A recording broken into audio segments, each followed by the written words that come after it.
shit. That was today?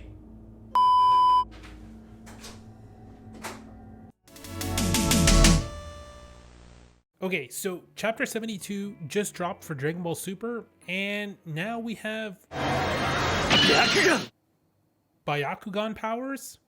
Let's get into it. So the chapter opens up with Goku and Vegeta arriving on planet Cereal 18 days later from the previous chapter. And we have the Heater staying back but telling Goku and Vegeta to head toward the mountains as that's where Granolah is staying. The Heaters still have them completely fooled and everything is going exactly to plan as the Heaters intended, and as Goku and Vegeta get close to the mountain, Goku dodges with the skin of his teeth, and as they notice just how insanely accurate those deadly shots are. Vegeta traces the energy, and as they get close to the location, they notice nobody was there, and then the shots continue from the sky by Granolah. Goku and Vegeta can't really make out where Granolah's coming from, and Granolah is definitely utilizing stealth with his amazing eyesight to get the upper hand on Goku and Vegeta, which I think is quite brilliant, and glad they are actually doing something a little different that the two of them can't just immediately solve with sensing power. I love seeing stuff like this since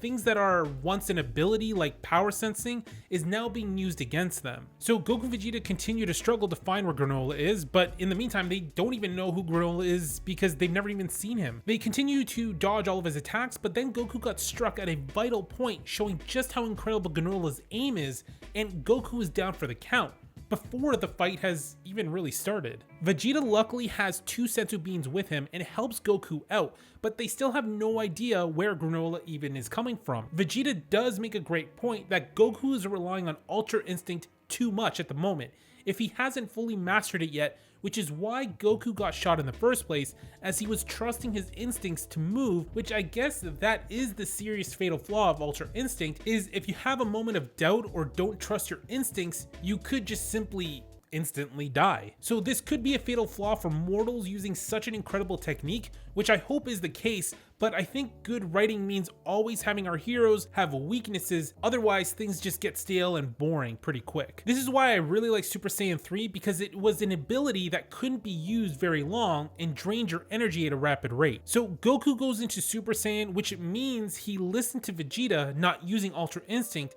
and Goku immediately detects where Granolah is and shoots a beam at him directly, but instantly Granolah shows up right behind Goku and Vegeta. Granolah can also use instant transmission, which shocked both Goku and Vegeta because Granolah never learned it from the Yadrats. It was just something he could utilize when he got stronger from the dragon. Though it's not exactly instant transmission because Goku even mentions it's faster than that technique, which is interesting because how can you possibly be faster than instant? But anyway, that's Dragon Ball writing in a nutshell, really. I guess he's being super duper instant. I don't know. So Granolah after that introduced himself and mentioned how he has a grudge towards Saiyans, but Goku and Vegeta still have no idea who Granolah even is.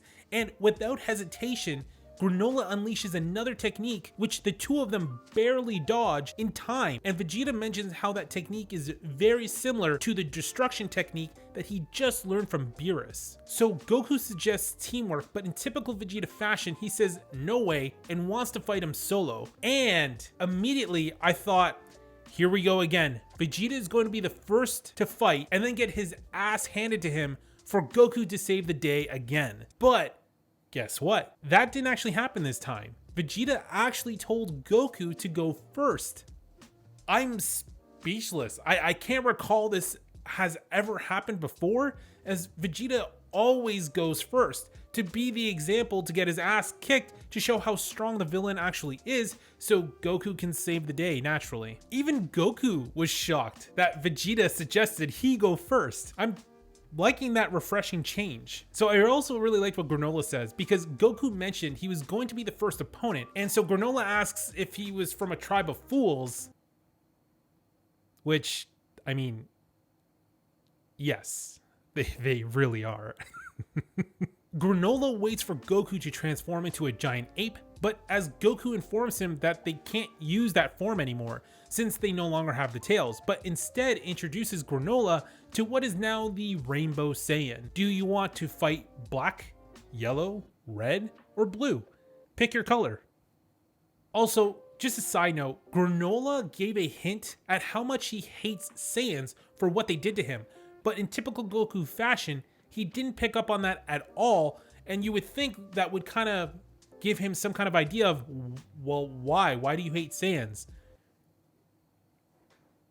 But anyway, that brings us to the interesting part of the chapter. I remember previously people were wondering, would Goku be able to combine Super Saiyan with Ultra Instinct? And I personally was on the side of, no, that doesn't really make any sense, since Ultra Instinct requires you to be calm, while Super Saiyan is rage. But sure enough, again, in typical Dragon Ball fashion, let's just break our own rules, and sure enough, we have Goku in Super Saiyan God form, utilizing Ultra Instinct. So the implications of this, in my opinion, are huge. It's like combining Super Saiyan Blue with Kaioken. It's just too much. You are completely writing yourself in a corner. You are making Goku so OP that future villains are going to have to be gods of destruction and angels at this point, as mortals are useless for someone like Goku now. Ultra Instinct by itself was already on that level, but this, I don't know yet. I'm honestly not a fan of the idea for the grander problem that is going to happen moving forward, but I guess we're gonna have to see how it goes. Somehow though, Granolah still manages to sneak attack Goku even in Super Saiyan God Ultra Instinct form. That's a mouthful. And manages to hit Goku in a vital spot. Funny though, it had a delayed effect as Goku thought he was okay, but then the very next moment he was knocked out cold. So we get a chance to learn more about Granolah's eye, and it's more than just an ability for sharpened vision. We also learn that Granolah is a part of the Hyuga clan and learn how to utilize the byakugan technique, and can see blood flow and chi, which allows him to find the vital weak points in a fighter. Sound familiar? Okay, I was just making a joke about him being in the Hyuga clan, but I had to bring in a Naruto reference because his right eye, in every sense of the word, is literally a byakugan, and I couldn't help but make that connection.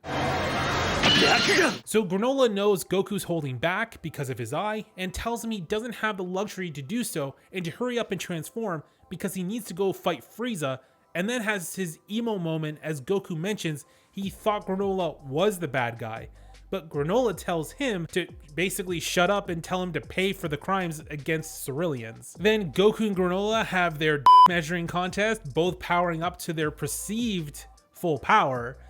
Perceived because we all know Goku again is not using his full power, and Granolah is also being super cocky, constantly mentioning how he's the strongest in the universe. And now that Goku is in his Super Saiyan Blue form, they both go all out in another fight, while Vegeta finally learns who Granolah actually is and connects all the dots. I'm really liking how Vegeta's using this time while Goku is fighting to be a detective and find out who Granolah is. I'm overall pretty happy with the chapter. I guess the way that Dragon Ball is headed, it makes sense for Goku to be able to mix his Super Saiyan abilities with Ultra Instinct, but it also doesn't make sense since both abilities use different emotions, but it is what it is, I guess. I do like that Goku got to go first, but now that Vegeta knows who Granolah is, I don't think he actually is going to get a chance to fight him at all. Or if he does get to fight him in the next chapter, I think he's going to spend most of that time convincing Granolah they aren't actually the enemy